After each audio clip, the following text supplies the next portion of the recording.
църквата Света София се намира гробът на един от най-великите ни поети. Сетихте ли се? Да, става дума за патриархът на българската литература, обожаван още при живе от всички българи – Иван Вазов.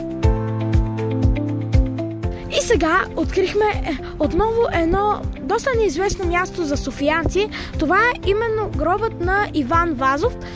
Той е починал през 1921 година, 22 септември, като погребението му е било изключително тържествено. Събрали се много българи и дори е присъствал цар Борис III. Смятайте наистина каква значима личност е била по това време.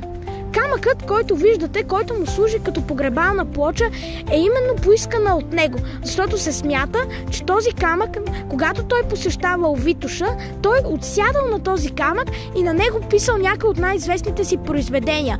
Тежал от 10 тона и са го превозили с 6 коня. Изключително място.